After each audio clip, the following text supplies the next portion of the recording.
اللہ پر توکل رکھنا ایمان کی سب سے بڑی نشانی ہے۔ کچھ نہ ہوتے ہوئے بھی یہ امید ہونا کہ میرا رب سب کچھ کر دے گا۔ جتنا ایمان مضبوط ہوگا اتنا ہی توکل پختہ ہوگا، کیونکہ اللہ فرماتا ہے میرے ساتھ جیسا گمان کرو گے میں ویسا ہی معاملہ فرماؤں گا۔ اچھا سوچو گے اچھا ہوگا، برا سوچو گے برا ہوگا۔ انسان بڑا ہی بے صبر ہے، اسے لگتا ہے میں جو کر رہا ہوں ٹھیک کر رہا ہوں، اللہ کو مشورے دے رہا ہوتا ہے، وہ بہتر جانتا ہے کیا دینا ہے اور کیا نہیں۔ توکل کیا ہے؟ کیا روزی روٹی کے لیے ہماری جد و جہد کرنا توکل کے خلاف ہے؟ اس سے پہلے ان سوالات کی جانب بڑھیں، حسب روایت ہم آپ کو اپنے یوٹیوب چینل پر خوش آمدید کہتے ہیں۔ اگر آپ ہمارے چینل پر نئے ہیں اور آپ نے ابھی تک ہمارے چینل کو سبسکرائب نہیں کیا تو ابھی سبسکرائب کریں اور ساتھ لگے بیل کے بٹن پر کلک کریں تاکہ آپ کو ہماری ہر نئی آنے والی اور دینی معلومات سے بھرپور ویڈیوز وقت پر پہنچ سکیں۔ توکل لفظ وکل سے نکلا ہے، جس کے معنی ہے خود کو سپرد کر دینا یا مکمل بھروسہ کرنا۔ میری حقیر رائے میں توکل کسی مولوی صاحب سے سیکھنے کی بجائے معصوم بچوں سے سیکھیں۔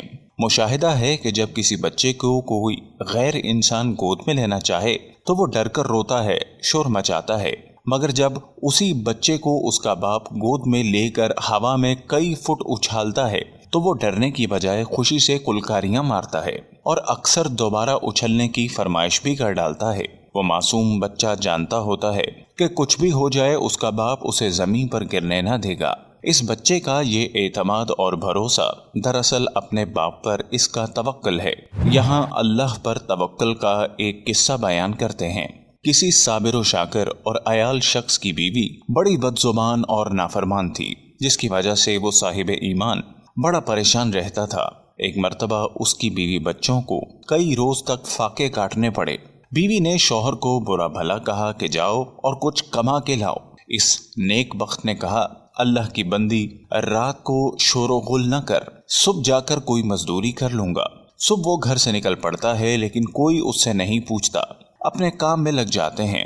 وہ ایک جنگل میں عشاء تک عبادت کرتا ہے اور خالی ہاتھ گھر لوٹ جاتا ہے اور سوچتا ہے خالی ہاتھ دیکھ کر بیوی پتہ نہیں طوفان کھڑا کرے گی۔ تو بیوی نے سوال کیا کہ میاں صبح سے لے کر اب تک کیا کمایا ہے؟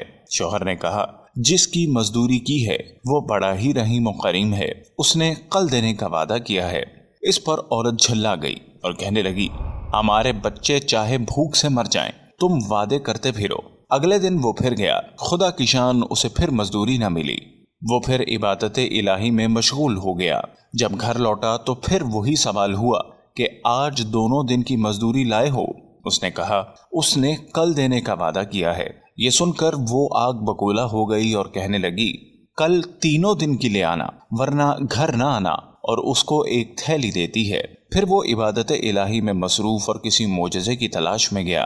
جب کچھ نہ ملا بیوی کے ڈر سے اس تھیلی میں ریت ڈال لیا کہ رات تو گزر جائے گی، لیکن جب گھر کے قریب آیا تو بیوی کا ڈر غالب آنے لگا اور واپس مڑنے لگا کہ اچانک ایسی خوشبو آئی کہ اس کے دل و دماغ کو معطر کر دیا۔ عورت خوش ہوتی ہوئی گھر سے نکلی اور کہا اندر آؤ، بتاتی ہوں کیا معاملہ ہے۔ کہنے لگی ایک سبز پوش دروازے پر کھڑا کہہ رہا ہے کہ اپنے شوہر کی 3 دن کی اجرت لے لو مگر اس کو کوئی ایذا نہ دینا، وہ اللہ کی حمد و ثنا میں کھو گیا۔ بیوی کہتی ہے کہ خوشحالی میں پریشانی کیسی؟ کہنے لگا اللہ کی بندی، یہ میں نے تینوں دن کہیں مزدوری نہیں کی بلکہ اللہ کی عبادت کی ہے۔ تیرے ڈر سے تھیلی میں ریت لا رہا تھا لیکن اس رب نے میری لاج رکھ لی۔ اس شخص نے تمام عمر اللہ کا شکر گزاری میں گزار دی۔ اللہ تعالیٰ پر توکل یعنی بھروسہ کرنا انبیاء کرام کے طریقے کے ساتھ اللہ تعالیٰ کا حکم بھی ہے۔ قرآن و سنت میں توکل علی اللہ کا بار بار حکم دیا گیا ہے۔ صرف قرآن کریم میں 7 مرتبہ وعلی اللہ فلیتوکل المؤمنین فرما کر مومنوں کو صرف اللہ پر توکل کرنے کی تاکید کی گئی ہے، یعنی حکم خداوندی ہے کہ اللہ پر ایمان لانے والوں کو صرف اللہ ہی کی ذات پر بھروسہ کرنا چاہیے۔ آئیے سب سے قبل توکل کے معنی سمجھیں۔ توکل کے لفظی معنی کسی معاملے میں کسی ذات پر اعتبار کرنے کے ہیں، یعنی اپنی عاجزی کا اظہار اور دوسرے پر اعتماد اور بھروسہ کرنا توکل کہلاتا ہے۔ شرعی اصطلاح میں توکل کا مطلب اس یقین کے ساتھ اسباب اختیار کرنا کہ دنیاوی اور اخروی तमाम मामलात में नफ़ा और नुकसान का मालिक सिर्फ और सिर्फ अल्लाह की ज़ात है। उसके हुक्म के बगैर कोई पत्ता दरख्त से नहीं गिर सकता। हर छोटी बड़ी चीज़ अपने वजूद और बका के लिए अल्लाह की मोहताज है। गर्ज ये कि खालिक कायनात की ज़ात बारी पर मुकम्मल एतमाद करके दुनियावी असबाब इख्तियार करना तवक्कल अलल्लाह है। अगर कोई शख्स बीमार हो जाए तो उसे मर्ज से शफायाबी के लिए दवा का इस्तेमाल तो करना है, लेकिन इस यकीन के साथ कि जब तक अल्लाह शिफा नहीं देगा दवा असर नहीं कर सकती।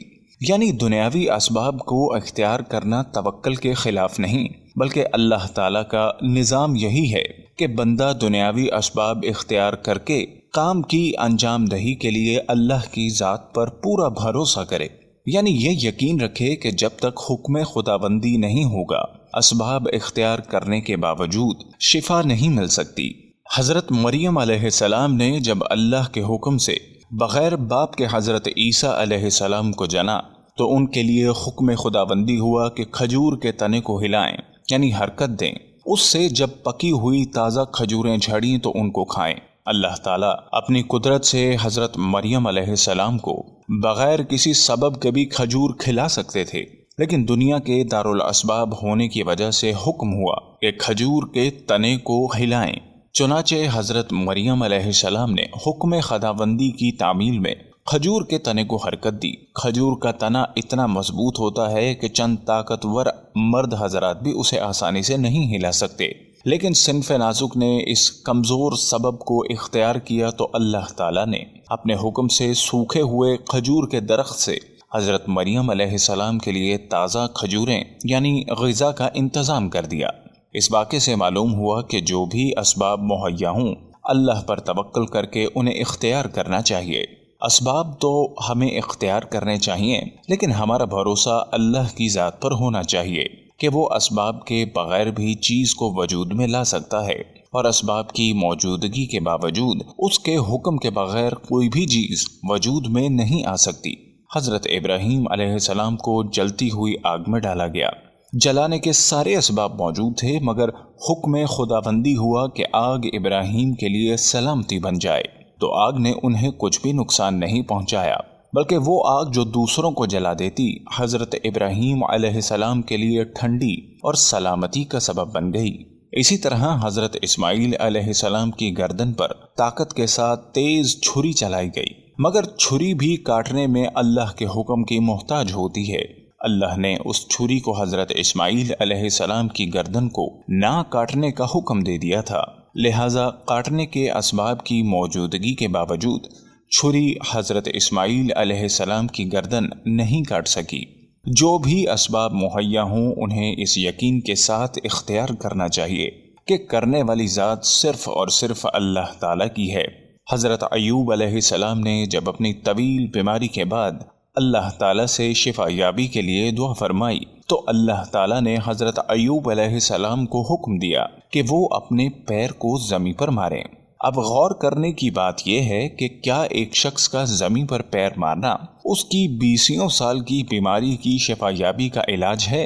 नहीं, लेकिन उन्होंने अल्लाह के हुक्म से ये कमज़ोर सबब इख्तियार किया जिसके ज़रिए अल्लाह ताला ने अपनी कुदरत से उनके ज़मीन पर पैर मारने से पानी का ऐसा चश्मा जारी कर दिया जिससे गुस्ल करने पर हज़रत अय्यूब अलैहिस्सलाम की 20 साल की बदन की मुतअद्दिद बीमारियां ख़त्म हो गईं। हज़रत अय्यूब अलैहिस्सलाम के इस वाक़े से हमें मुतअद्दिद सबक मिले। 2 अहम सबक ये हैं। पहला सबक ये है कि अल्लाह ताला अपने इरादे से भी हज़रत अय्यूब अलैहिस्सलाम को शिफा दे सकते थे, मगर दुनिया के दारुल असबाब होने की वजह से हज़रत अय्यूब अलैहिस्सलाम को हुक्म दिया कि वो कुछ हरकत करें, यानी कम अज़ कम अपने पैर को ज़मीन पर मारें। दूसरा सबक ये कि जो भी असबाब मुहैया हों उनको इस यकीन के साथ इख्तियार करना चाहिए कि अल्लाह ताला की कुदरत और हुक्म से कमज़ोर असबाब के बावजूद किसी बड़ी से बड़ी चीज़ का भी वजूद हो सकता है। जो भी अल्लाह पर अंधाधुंध यकीन रखता है अल्लाह उसकी गैबी मदद ज़रूर करता है, चाहे वो किसी भी सूरत में क्यों ना हो। वो जब भी असबाब पैदा कर देता है जब हमें कुछ नज़र नहीं आ रहा होता, क्योंकि मुमकिन और गैर मुमकिन तो आपकी नज़र में होता है, उसकी नज़र में सब कुछ मुमकिन होता है। اللہ تعالی ہم سب کو مضبوط ایمان لانے کی توفیق عطا فرمائے، آمین۔